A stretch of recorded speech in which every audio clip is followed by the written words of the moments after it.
Hello and welcome to this week's edition of the SRC podcast. Joining me, Big M, as always, Double R, Mr. Rob Reese, and Bookie John Harris. Good evening, gentlemen.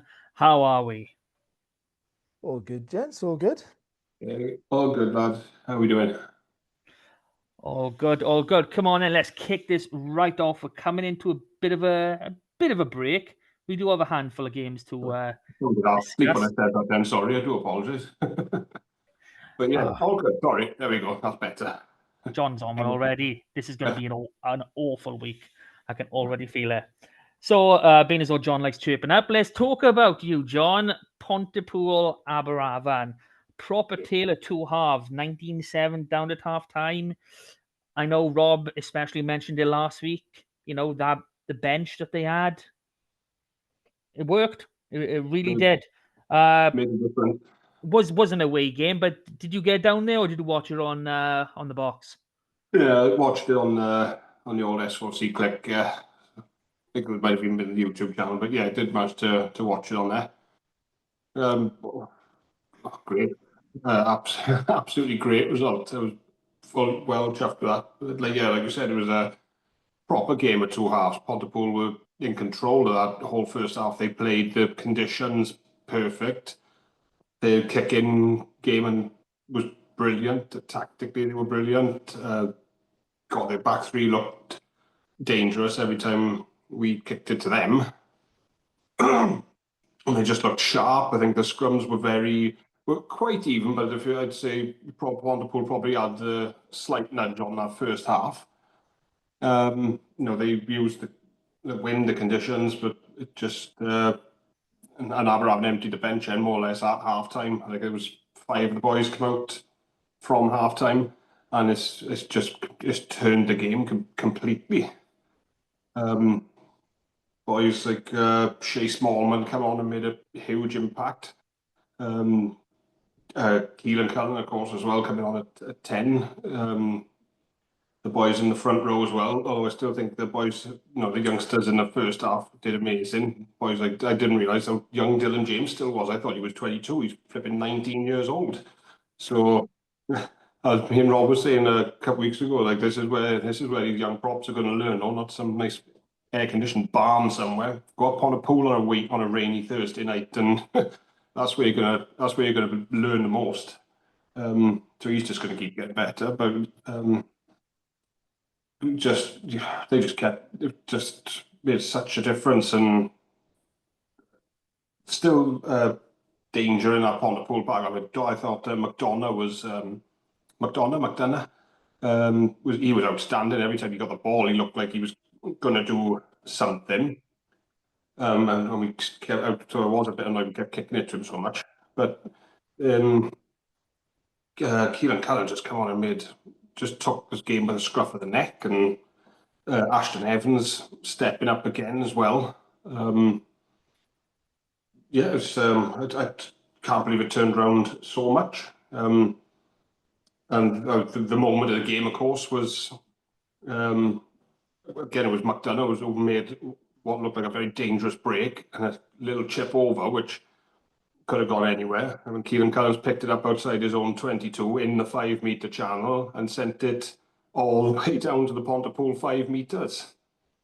And the penalty to win the game then has come from, they've got the line out, they've got the drive, and then they've got the penalty from that. And fair play to him, they go in for the posts because he missed a couple of kicks previous. So I think it takes a lot of balls to step up then and think, no, give me that. I'm gonna kick this. Forget the last two. This is going over. And he stepped up and he kicked it with the last kick of the game and nailed it. And deserving, even though he was only on for a half, deserving man of the match, I think. There's a few shout outs there, and I think this is definitely one for Pontypool. I'm going to think this is one that got away from being 19-0 up and 19-7 half time. Is this the third defeat now for Pontypool at home this season? When they don't lose up there, do they? So something needs to change up there, because the players and supporters won't be happy with that. That's not what they come to expect up there. But what a game to watch though, and it was another great advert for this league and brilliant game. 100%. You know, these TV games, they're not letting us down. We have managed to finally get word from someone at Aberavon. We've got Sorry. It's Panto season. It's Panto season. All right. Defense coach Nick White. We talked first. So really pleased with the performance of Pontypool.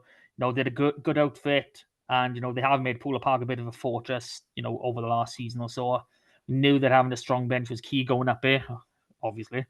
And delighted with the character and resilience the group showed, especially in that second half. Still very aware that there's a lot to improve on, and we've been working hard on those things this week. So, hit the nail really on the head there. But in terms of Pontypool, now, barring Bridge End smashing a couple of weeks ago now, you've got to be quite disappointed with how these last two results have gone.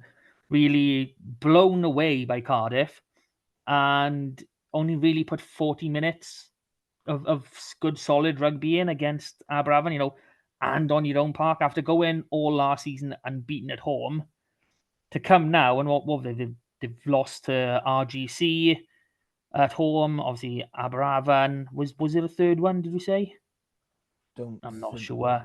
Is this no on the road? It's not great for them to have lost two games, at home in a season. Never mind within the first 7 rounds.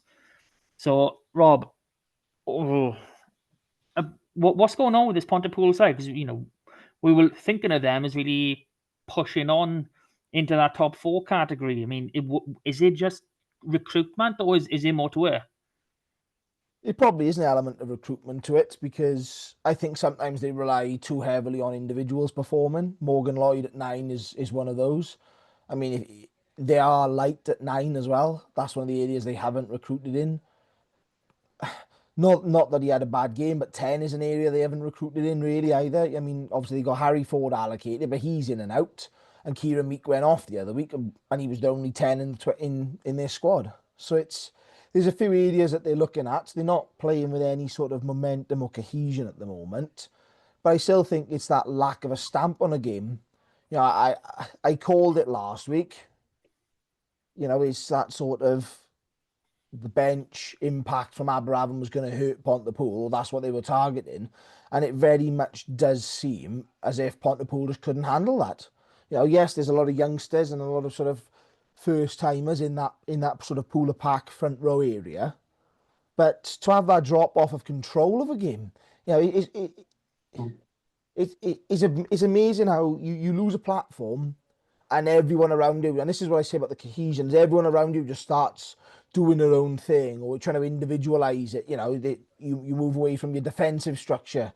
I thought Aberavon were going to be disappointed not to go in 19-10 because they had their opportunity with a penalty perhaps, and they turned over the line out right before half time. You're thinking, is that going to be Pooler home and dry? But yeah, it's really disappointing that they're relying on individual brilliance too often at the moment, and it's coming back to hurt them. It all comes down to the squad management and doing the prep in advance, because you don't want to be doing the hard work during the season, and ultimately you can't chase things in the season because you don't get the performances, you don't get the results, and it pushes you further down. And as you say, all of a sudden teams don't see Pooler Park as this this fear fortress. There's 2 teams have gone there, 2 teams that were sort of bottom half of the table last year as well. That's no disrespect to either Aberavon or RGC, it's different season, but last season they were bottom half of the table. So someone like that going to Pooler Park, where they've beaten Newport, the ones we target. They've beaten the biggest names, the best names there, and then they lose that sort of fear factor. So now everybody's turning up and having a go. And again, this is a mental side of it coming through, where you might have that 19-point lead or that that 12-point lead at the break, but ultimately that's not enough, because they're weak up front. because you lose that platform, and then it just it obliterates it. It is Yeah, like surprising. we obviously Carmarthen Quins, another bottom half team from last season, went there, and by rights they were really annoyed not to have come away with a win in that game themselves. So, 3 lower half teams, 2 of them have been successful. One of them were annoyed not to be successful. It's not great for Pooler there. I mean, luckily for them, they do. I say luckily for everyone, really. That little break comes at times when some need it and some don't. But they've got a chance to regroup now. Obviously, they've brought in McDonough, so they do have a lot of individuals that can pull it out, like you've said. So maybe this is the time that they really focus on that team element of the game, and it's something that you'd expect with Tom Hancock being in charge. Obviously coming from Llandudno, where it is very much team first. So it'll be interesting to see how they carry on for the rest of the season. On to Saturday's games, and we'll start with Bridgend at home to Newport. And I made myself look a little bit silly by here because Bridgend had a little bit of a quick start, going 2 tries to the good up, 10-0. I made a little comment on the old social media. Was Newport's win against Ebu a fluke? And I've been had good and proper, but yeah, Ty Morris has decided to do a nice little laughing face after the final result. So You're premature with that one. you've got to have a laugh, take things in jest. It's all for fun anyway. Yeah. Who doesn't like to laugh on social media in the SRC these days? Oh, On the internet in general, everyone's got a sense of humor, and everyone knows everything's a joke. Exactly. So onto the game itself, Bridgend have been starting slow, and it seems that they were like, okay, we're going to actually get up and go for it by here. And in all fairness, they did. They got 10-0 left, 2 tries to nothing. And they're 26-10 down by half time. I mean, it just seemed like a complete implosion on their half. They just won. They just about won the second, but, all of our hard work to get a good start of the game was just thrown away. And I obviously we don't get to see the full game. We only get a limited amount of highlights. But Bridgend, how many wins have they got now? Is it just the one they've got, or is it the 2? I thought they had 3. Or have I? 2 wins they've got, and again they were what were they, 6th last season? Were they that top? No, Aberavon was 6th. They were 7th. 7th. So there we go. 7th because they played Swansea in the. Yes, they did, and they should have lost that game. I can remember that one now. So yeah, 6, 1 in 3, and okay, it's kind of the same rate, but we've come to accept more from Bridgend, even if they're not winning, and it just doesn't seem to be that. I mean, I don't know how you boys are feeling, Rob. Yeah, I know this one's at the Brewery Field, but this game followed a very similar pattern to the one at Spitty Park last season, where Bridgend, I think, were 10-0 up in that game. They scored the 2 quick tries, and then basically a little late flurry, caught them up a little bit, but the game was gone. But this game, as you say, it was like an implosion, but it all swung on one really good team try for Newport, and that's playing, was it 60, probably 70 metres out, playing it off their own scrum, right across the field, and then up the length of the field, and it's like, it is like just that little bit of a click in attack was like, oh, this is how you have to do it, and then all of a sudden they just ramped it up, and is. We've said it all along, from an SRC perspective, it's good to see Newport playing some good rugby because, they've played some good rugby this season, but have never won whilst playing good rugby. They played good defensive rugby to beat Aberavon, but it wasn't a ball flowing through the hands sort of game, as you'd expect with a 12-7 scoreline. So, they've opened up a bit by here, and it's, this is the sort of Newport we'd expect. I think Bridgend's movement early and late in the game sort of sums up where Newport are as well, around, they're still a bit fresh. They're not quite a settled team, so there are patches where you can get into them, and they're not able to just hold out that complete pressure. But hey, if it makes Martin look silly on Twitter, then I'm all for these sort of results, right? Oh, who can't be for making me look silly? I mean, yeah, Newport they've had a bit of turnover in their squad, and they seem to be integrating more, academy, more allocation players. Noah Morgan, who got on the score sheet in this game, he's one of them. There's been a lot more than last season. We can say that, well, with 100% certainty. But John, anything to add for this one, my friend? Just echoing what Rob said, really. I think Bridgend did what they needed to do, which is come out of the blocks and not have a slow start. But yeah, it's just completely dropped off then. And I think, yeah, really, it seems like Newport just seemed to find their mojo again. It's like literally, it just woke them up. We're like, oh yeah, this is what we can do actually, because their backline last year was absolutely outstanding, and some of the tries they were scoring and the way they were scoring, and you could see that from from some of the tries they scored in the intent. They weren't afraid to run from deep and attack, and when they did, it was working. It's like they found another gear that Bridgend couldn't live with. And there's a contender for try of the season in there straight away, where I think it was the last one before half time. I'm not 100% sure on that one, but it was because Bridgend had a 5 meter line out on the Newport line. Newport steal it, and straight away, without hesitation, have just shipped it out wide. A lovely, long, dangerous looping pass to the winger, and they've gone the full length of the pitch. Will say Bridgend, that was a very generous last pass, mind, that's been given if you look where he passed it and where he caught it. But momentum, we'll say, should we? Aggressively flat when he's passed it on the 22 and caught it 15 meters out. So, but Back out to the hands. Back out to the hands. yeah, no, I can't take away from the try itself, though. It was amazing to watch. But I still think there's positives for Bridgend. But Bennell had another cracker. He looks like a proper player. He does. He just things happen when he's got that ball, and the passes he flicks out off both hands that just either cut people out or just put people in space. He's brilliant, because they still scored some great tries. At least they managed to get a bonus point out of it, but they'll be, yeah, the way they've fallen off after going 10-0 up, they're going to be disappointed, I think. Yeah. So 40-29 win for Newport at the Brewery Field.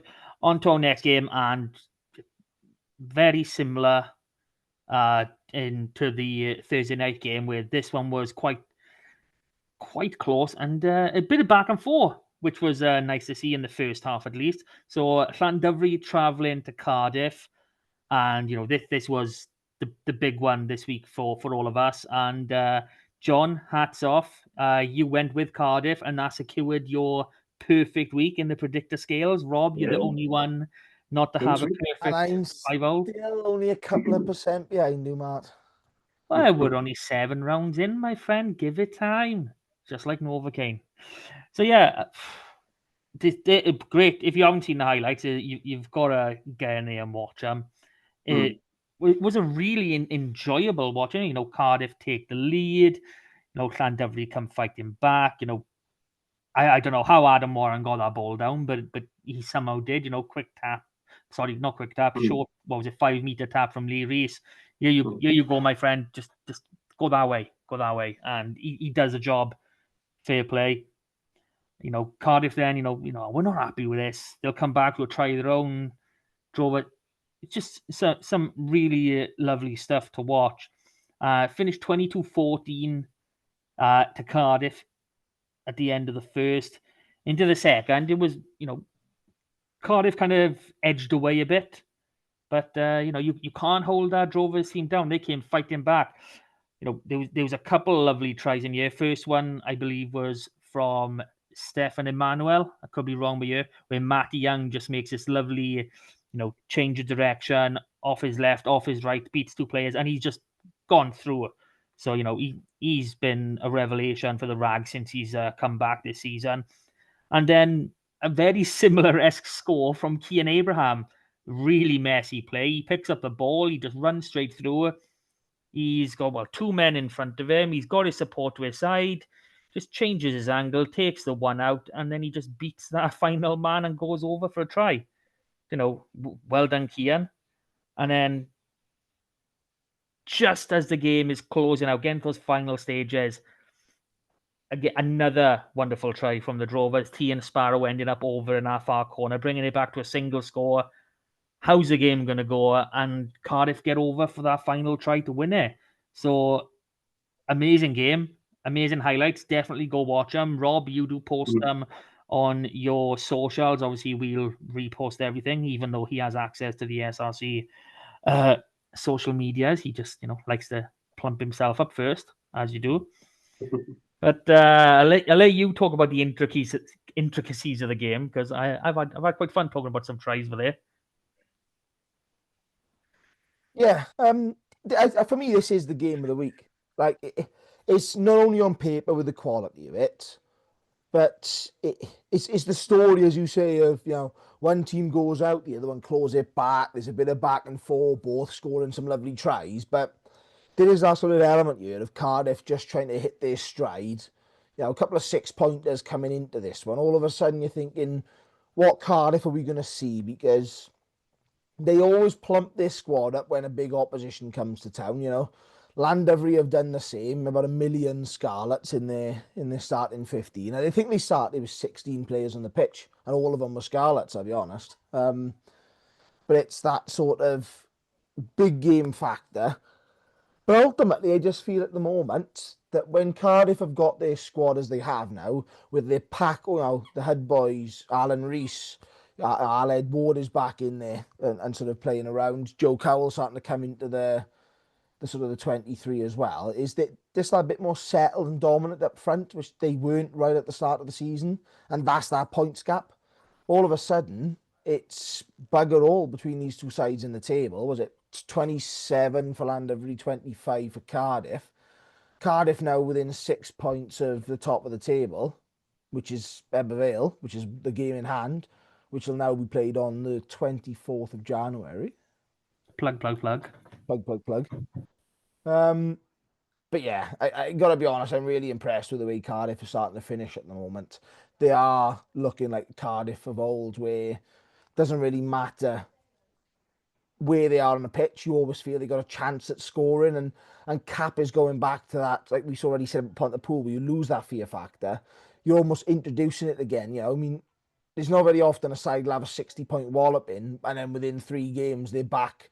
Was it 17 points in 3 games since? You know what I mean? It's not a big place you want to be going at the moment. Their attacking style suits it, but Dan Fisher's got him working down there. Like I said, I think Cardiff are going to be interesting one to watch with the pack as they are, especially given that they can call on a lot of players. Yeah, 100%. I mean, it's a weird one for the Drovers, because if you go back to last season, and it's the same with Newport, and Ebbw Vale, of course, they don't rely on a lot of allocated players. You might Newport. have, well, now, but 1 or 2 maybe, but it tends to weaken, not weaken as such, but it dysregulates then the teams. And something we did kind of see in this game is something that we've always talked about, is what happens to the Drovers when Johan Hughes isn't there, because he was not named in the 23. And whether or not that showed, it's really unclear. But it's definitely an interesting one going forward. I can't imagine the Drovers having that same number of allocations week in, week out. I mean, if I'm trying to pull up their squad now, what was it? I think Tommy Lewis was the only fully fledged Scarlet. Obviously, you've got Max Page in there, but he He's hasn't. Jack Davis will count him. He's played senior rugby. He's still academy age, No. boys. Okay, admittedly, Max is on a senior contract now, so okay, I'll let you count. I'll let you count him. But everyone else is, they're still those academy ranks. Do you know what? There's also an element here of recruitment at the start of the season. Johan Hughes has been the only out-and-out 10, because they've been playing Jack Maynard when he was still around at fullback as well. But they had the cover. They had the cover then. All of a sudden, you lose Jack Maynard from that picture. And I know you've got your academy allocation to come in, but it's not just as easy as that. And Pontypool found that out. Yeah. But there's plenty of good youngsters coming in. You know, the academy youngsters coming into this Llandovery pack, which is good to see and securing it. But it is interesting, as you say, around Ioan Hughes not being in there, but also how this season Levis hasn't started every game. They're trying to, they've switched the back lineup. When the RGC double was all depth on the bench, and then youngsters starting, and then the flip reverse up at Church Bank. So it's like Euros Evans. He's playing around where he can. I mean, I don't think he would deliberately go to Cardiff without Ioan Hughes as a tactical change, but yeah, it just goes to show one player at this stage and at this level can make a big difference in these games. Yeah, it can, especially when you're considering the player that's coming from, and I don't mean any disrespect to Steph Jack Jones here, but he's playing for Aberystwyth when he's not with Llandovery. I mean, they're not even playing Premiership rugby. I believe they're in Championship West. So you're talking that's quite a significant drop down. So to be playing there for say 2-3 weeks and then to come straight back up, and okay, you've got a 20-minute run out 1 week, and now you're starting. That's not enough time to really acclimatize yourself into the situation. So, maybe another 10, probably more of a utility, 10, 12, 15, like your Jack Maynard or whatever would be an idea. But we'll see how that goes. John, we haven't managed to come to you, but anything to add for this? It's really much more to add to that. I think you boys have pretty much covered everything, but haven't you? I thought, I know, we're keeping you quiet tonight. This was definitely the game of the round, I think. No, it's a tie with the Thursday night game, obviously, but this is another great advert for the league. It was Cardiff are really hitting some form now. I think they're getting back to where they should have been at the start of the season. That they've had that slow start now, but they're probably the form team in the league now. So, and I thought their back three looked so dangerous in this game. They really made the difference, I think. Just slicing through, it's just so good to watch. I mean, it was just a shame this couldn't have been a live game as well, because I would have loved to have seen this. But this is where I think the top three are starting to, well, probably, you still think Newport might stick their noses in, but that bad start might really hold them back this season. But that top three are starting to kind of break away now. But then again, along with Carmarthen, because they're still in there, they still 3 wins, won the last 3, same as Cardiff. So, but it looks like that 3 are going to start breaking away now, doesn't it? And when these teams kind of playing against each other, it's just box office. And so I don't think Llandovery would be too worried. They still, when they come back, when Cardiff go there, it could easily be a complete reverse fixture. That's great thing about these games at the moment. They can go either way. We're just lucky we got this amazing thing. I would urge anyone to go and watch these highlights back, because like the boy said, it is some fantastic rugby and tries in there. On the SOC Chwarae on YouTube channel, that's where you'll find them. Ooh. So a nice 37-28 win for Cardiff at Cap. Going a little bit further west, we shall come to Carmarthen Quins now, as they hosted RGC in what turned out to be tornado-style weather, or monsoon-style, we should call it, because the conditions literally changed at the drop of a hat, and it looked lovely one moment. The next, it was thumping down with rain. A proper struggle this one was to get any sort of momentum in your game. But credit to Quins and anyone who takes on RGC. You've got to stop them scoring, and Quins did that. They managed to keep them to 1 try. So, RGC's defense was then, the key thing to work on. So a comfortable-ish win because the scoring was so low in the end of the game. So 19-10 it finished. 3 tries to 1 in Carmarthen's favour. Really gutted not to get that fourth, which would have brought the 2 extra bonus points. Absolutely gutted. Managed to see the return of Yori Badam, and the Tembe tornado brought the weather with him, of course. Beautiful try for himself. Takes a quick tap, spins out to the first tackle, steps the next man and over in the corner to get that final try for Quins and really secure the win. But it's a different sort of game we've seen from RGC. Obviously, it's normally been just fast, free flowing. You score 6, we'll try and score 7, sort of thing. Completely opposite for them. What do you think, John? We'll come to you first this time. Yeah, I was expecting this to be a bit more, a bit of a more high scoring game than it was. Fair play to Carmarthen, because that's not one thing RGC will do is score tries. They will, leak out as well, as we know. But to keep RGC to 10, that's really good. And in fairness to RGC, with the points they've been conceding recently, to keep Carmarthen to 19 away from RGC being away from home is pretty good by the points they have been conceding. But weather probably dictated a bit of that as well. Well, Carmarthen, fair play to them. I think that's 3 wins on the bounce for Carmarthen now. They've been 4th or 3rd in the league, are they? 4th, come on. Yeah. So this is they've got to be the outstanding team of the season, I think, so far, considering from how poor last year was by comparison.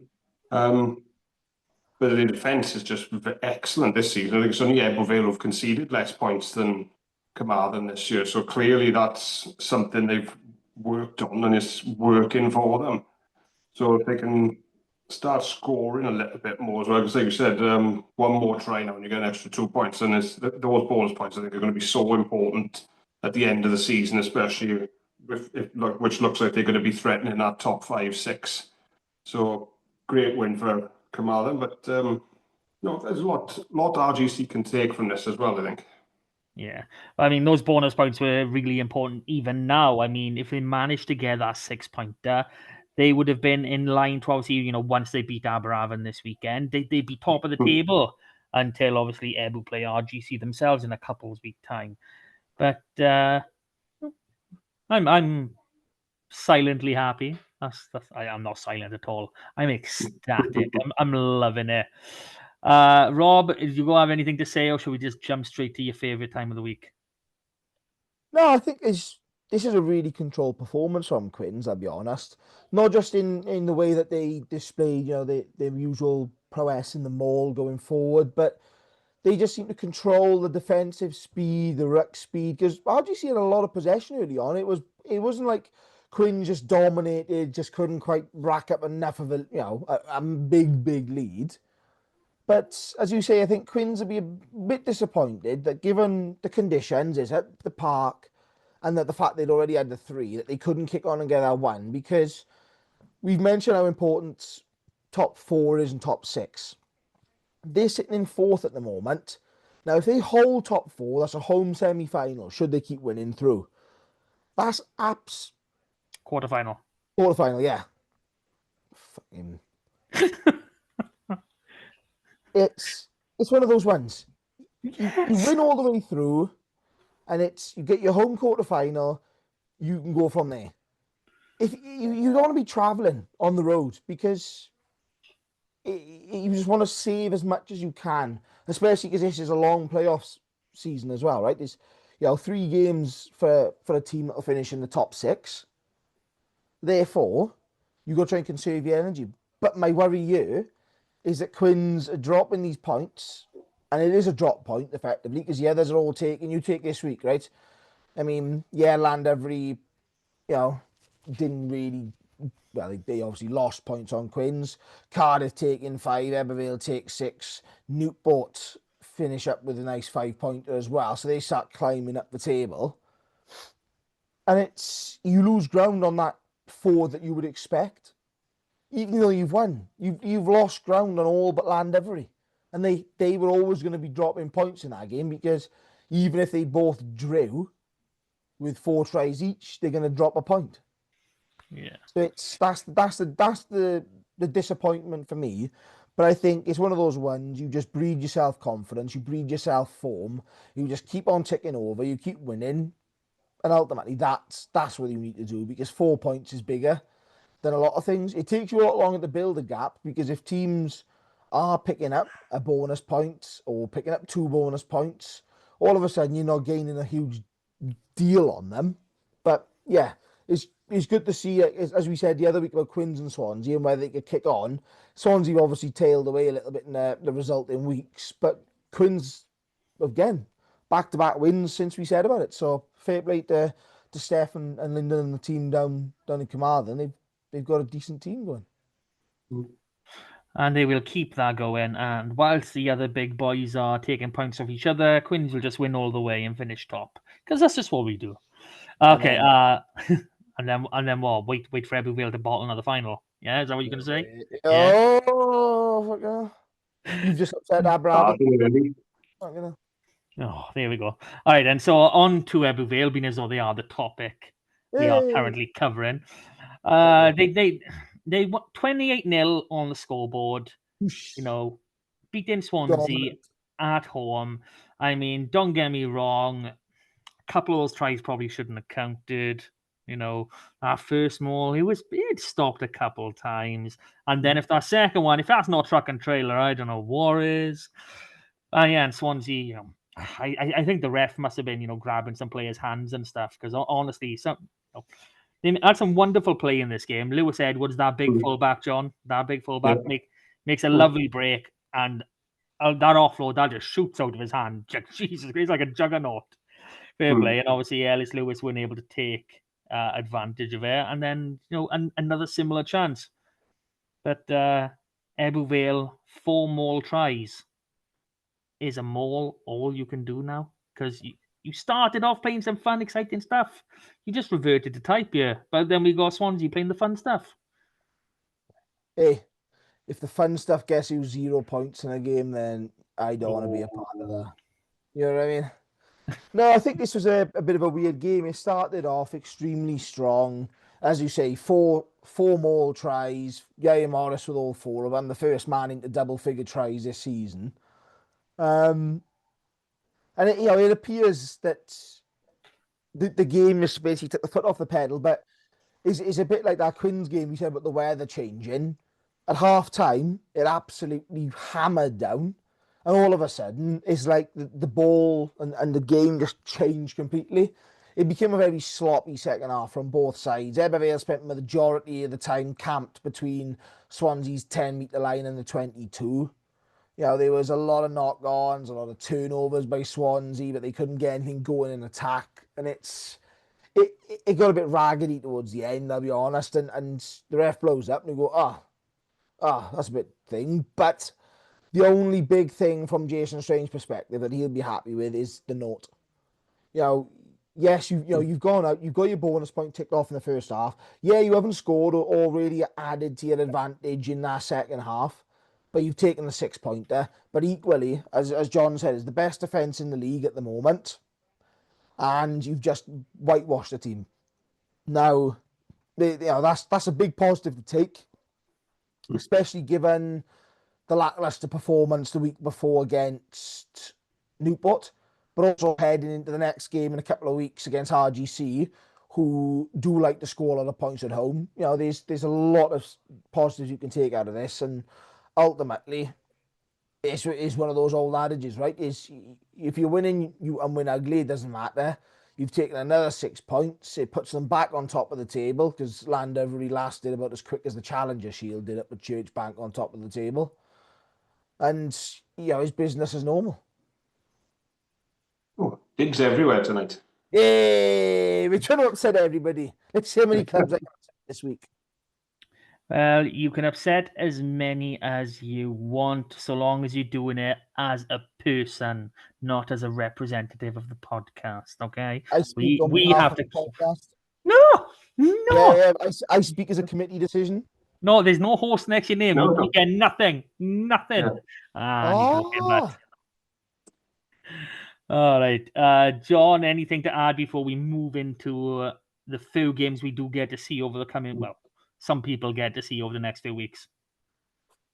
Well, it's nice to see such a variety of tries being scored in this game. But no, in fairness to Everfield, if it's working, if it ain't broke, don't fix it, innit? And when you've got this kind of weather coming in on a Saturday, if that's what's working for you and you're 28-0 up at half time, you're not going to go far from that, really, are you? So, you said, Swansea did try and play some stuff in the second half, and they close a couple of times to pulling off some beautiful tries. I thought you've mentioned the big fallback. It's Lewis, isn't it? Yeah, Lewis Edwards. Lewis Edwards. There's so many variations of players that have a Lewis or an Evans or a Lloyd, or I'm just trying to remember them all. Well, there's But, two yeah, there's two Lewis hookers in bloody Kamala, so that's fun for them. he was good again. I thought Ian Cornelius looked really good dangerous. as well. Really, and he almost set up a try, but again, as he passed it, the ball's gone loose. In fairness, he was being tackled at the same time, but again, it was the slippery ball. So, but also, all right, Aberavon haven't scored in that second half, but they didn't need to, because Swansea didn't score either. So if Swansea score a try, it was not to say that Aberavon don't just go and score another one to keep that gap. But if you're 28-0 up and Swansea are not scoring, you don't really need to do a lot. Then you just manage that. Why risk it, anything? Another outstanding display from Aberavon, who is looking ominous. 6 points, again, a 0. So they'll be happy with that. I don't think they're not going to beat themselves up too much for not scoring in that second half. I don't think, because they didn't need to. Exactly. So that 28-0 win for Aberavon over Swansea brings us to an end of this past week's action. And as always, if you made it this far, please like, share, subscribe, do everything I ask you to do. Comment, hype if I'm still waiting to hear back what this means. Blah, blah, blah. Okay, so we won't be recording next week. So we will cover the 2 Saturday games you've got to come and a fortnight time game. And then we'll come back and cover those 3 as the season kicks back off. So Aberavon get to play losers to Carmarthen Quins in the first game on Saturday. So I will finish off what Nick White of Aberavon was saying earlier. Quins pose a very different threat to Pula, and they look like an improved team. They get a strong allocation of academy players, much like Llandovery. It's great to see, Scarlets utilising the SRC the way it's designed to. Play Quins in pre-season, and they showed then that they had been evolving their attack. For sure, with a handful of SRC games under their belts, they're going to be a tougher challenge again. But we're at home and we're making the tag a tough place for teams to come. Suppose the beauty of Super Rugby Cymru is that there are no easy games and fixtures are proving that anyone can beat anyone. He's been listening to the pod, boys. He's taken our title. Let's just hope the weather holds out and we can get a good game of rugby. Ooh, I'm liking that. Clearly a fan of the podcast. I mean, how can you not be? Anyway. A fan of the podcast, but I don't think he's a fan of the Ospreys. A bit of a slight dig in there. Allocations. Bit of a slight dig. I mean, we shall not talk. I mean, to be fair, did the Ospreys have a hand in getting Keelan Cullen down here? I mean, I know he was training with them over the summer, so probably. I don't know. I'm not going to make a comment. All I'll do is upset the Aberavon media team. I'm not making a comment. What? Upset? You've never upset anybody in your life. It's John. John upsets everybody at Aberavon. Why do you think he has no photos with anyone down there except his own brother that's forced to be there with him? I'm sure his brother actually takes him out to charity work. Okay, so yeah, Aberavon against Quins at tag. Reference that pre-season game. That finished 13-12 in Aberavon's favour. Yeah, and what they call a hiding. Both sides have gone really, really well. Especially by their own standards. Quinn's winning 5 of 7, Aberavon 4 of 7. They're fourth and fifth respectively. Mm. This is lining up to be a really good game, and it's gutting we don't get to see this on TV when there's literally nothing else to watch on Saturday. Wales playing on the Sunday. You'd have thought Aberavon would have snapped this up. It really is just there for the taking.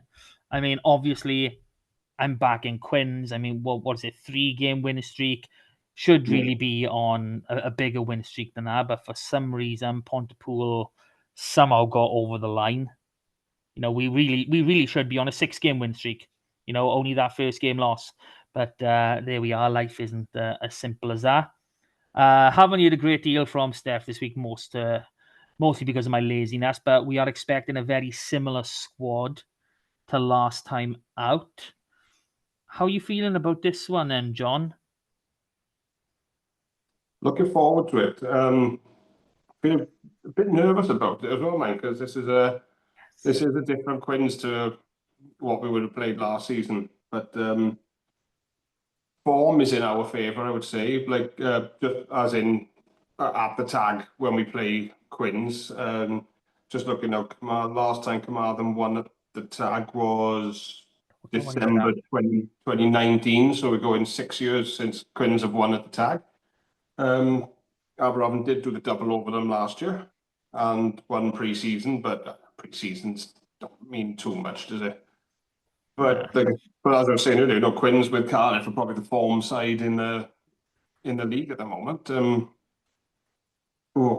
This is a tough one. Well, there's nothing with the bookies. It's both 10-11, no handicap betting, or no handicap betting whatsoever.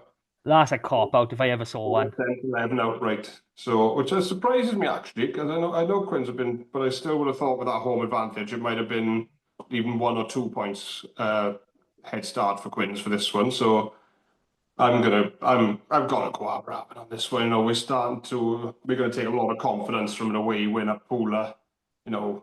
A good win against RGC at home as well. And like Nick said, we got to make that place a fortress now, which we should have beaten Bridgend at home as well, really. So we should be 5 out of 7, but we're not. But that's where they've got to kick on now and make sure that those mistakes don't happen again. It's just cutting the mistakes out. When they just cut the mistakes out, don't give yourselves too much to do as well. Like I think we were quite lucky with the Pontypool game. Like I was a bit doom and gloom at half time, and when we were 19-0 down. But they have managed to come back. But we can't do that every week, and especially not with Quins. Their defense is too good this season. They don't score as much as they need to, mind Quins, so that might help us. We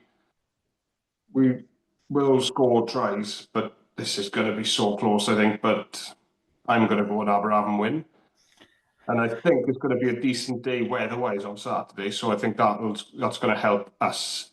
So it's going to be a 1-score game, but I think we're going to get a bonus point out of it. I think there's going to be tries in this game. But I think Quins will get a losing bonus point as well. 6-pointer for Quins all day long. How can you not call it? I mean, Yeah. wow. Okay, the voice of reason then. I don't think I've ever said that before when discussing good old double R.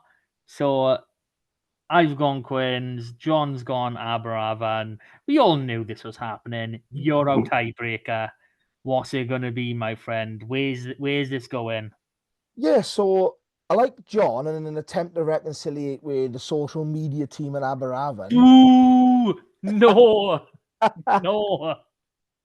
I genuinely think that Aberavon are going to take this. It's as John said, there's good weather ahead. It's at tag, which it does make a difference. That is one of the few grounds that people don't like to go to. I actually think it is a bit of a fortress.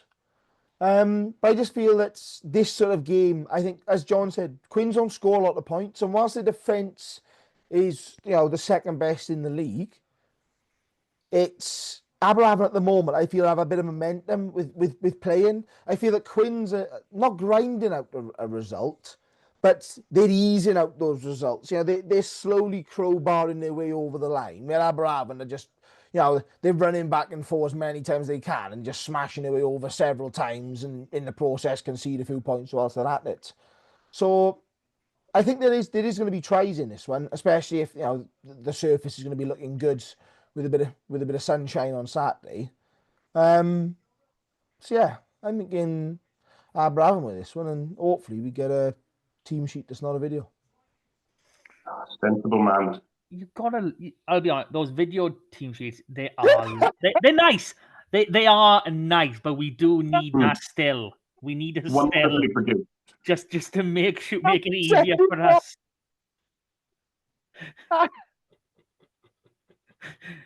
I'm going to have everyone coming up to me again on Saturday, say, got out wrong with the flat, didn't he? I mean, they do it when you don't give them a reason. Knobs, man. Okay, the other game on Saturday, we got RGC making another long trip down, but this time to play Bridgend. I mean, it's hard to pick RGC as a winner just because of how the season's gone. Pontypool aside early on, they haven't shown a great deal that, makes them out to be winners, especially away from home. The game against Quins kept Quins to 3 scores. I mean, it was a low-scoring game. I don't know how much you can read into that because of the weather issue, and obviously we're going to see more weather issues as the forthcoming months start hitting us. But yeah, got to stick with Bridgend. I mean, John, what are the bookies saying about this one? I'll have a look now. Oh my God, you haven't even got him ready. Rob, take it away. No, I got it. False alarm, false alarm. The bottom lined up and ready to go. Well, the bookie think this is going to be a Bridgend win. They've got Bridgend 4-7, RGC 5-4, so it's a close one. They're giving RGC +4 on their handicap at 10-11. This is quite an odd one. I don't know this because just thinking off the top of my head, using your head, you think, yeah, right, this is going to be a Bridgend win at home. But their form has properly dipped the last few games, hasn't it? And RGC have gone down to Pontypool this year and won away, but no, they're on a 5-game losing streak. But then again, they did win at Bridgend last season, so they have gone down there and won before. But also Bridgend then went up to RGC the week later and won up there, so that cancels that out. I think the way RGC play will actually suit Bridgend, so yeah. I'm gonna go for Bridgend on this one, and I think this is going to be a high-scoring game actually with both of them. This could be like when Aberavon played RGC a few weeks ago, and it was just 40 or 30 odd. I could see it being one of those, especially if it did turn out to be a nice day Saturday. But I think, and I think that's going to suit Bridgend slightly more than it will suit RGC. So that's a Bridgend win for me, and it's got to be with a bonus point as well, then, because I think they're both going to score plenty of tries. But I could see RGC maybe. I think they'll get the 1 bonus point for 4 tries, but I think Bridgend maybe got this by 10 points. Yeah, that sounds right. I mean, probably not going to play much of a part in Bridgend or even Aberavon's game, but there have been games already called off this weekend because of flooding. So I don't know what the situations are, how close to these grounds are to some rivers, that there may be an issue or not, but we'll hope not. And the sun will come out and dry it all up from basically now. Rob, are you going to try and claw back some predictor points, or are you making it a clean sweep? I don't need to claw back any points, Matt. I don't need brownie points off you. I don't need brownie points off Aberavon's social media team. Can you stop, please? You're killing me here, mate. I'm not going to speak to you again. Obviously, it's just going to be literally 8 o'clock on a Wednesday, or this case, a Thursday, and that is it. Yeah. And then you're not going to speak to us. No, Christ. No, I do agree that the way the Bridgend want to want to play this, and the way RGC wants to play it does meld quite nicely, I'll be honest, for a high scoring game. Hopefully, I said the quality of the weather comes out a little bit by that point just to boost that. But I just feel at the minute, RGC don't give me any confidence. They beat Pontypool, but that's the only win they've had this season. I know Bridgend have only had 2, but it's just that RGC are not convincing me, not showing me how they're going to win that next game. Like, 1 minute they score 35 points against Aberavon, and you think, all right, that's a tough place to go, scoring lots of points. The next minute they're scoring 10 points at Carmarthen Park, and you're going, well, that's 2 good teams they've played. One they've scored 35 points against and lost. The other they've scored 10 points against and lost. Both of them have been narrow defeats. So I think, John's 10-point margin is probably not far off you. As I said, something around that sort of 38-28 mark wouldn't surprise me. But yeah, Bridgend will move up the table a little bit, I feel, with this one, because Christ, even a win moves him up to 6th. Ooh, looking positive for Bridgend then. Would a win for RGC do much for them? I mean, they get a bonus point win. They get him off the bottom if they won, because Bridgend are only 2 points ahead. I mean, they're 5 points behind Newport, so they could overtake Newport and Pontypool. They could, in theory, tie. Well, they wouldn't. No, they'd stay behind Swansea because they don't with number of wins. So, so yeah, if they somehow get a 6-pointer, they can move up to 7th. That's not bad. That's not bad. Obviously, we can Aberavon go. Aberavon can, they can match Drovers. That's not bad. We didn't really talk this. And obviously, Quins will go 2nd. Well, hey, that's fun. That's really fun. Okay, so last game to talk about, we are... Won't. Just won't. Okay, so we'll fast forward a little bit to November the 15th, which is 2 Saturdays from now, when Ebbw Vale travel up to RGC. RGC really, really don't want to break. It seems, 1 week off is more than enough for them. But I think we're going through the same old conversations here, but this time it's Ebbw Vale coming up. And unless you're me in a Gwent derby, you'd be crazy to go against Ebbw Vale at this point in time. So yeah, it's just Ebbw and it's RGC, opposite ends of the tables. How can you can't see past Ebbw, surely? You say that, but RGC won this game last year.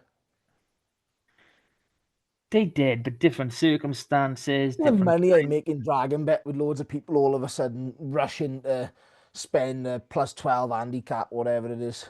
12 would be a lot more than that, I reckon.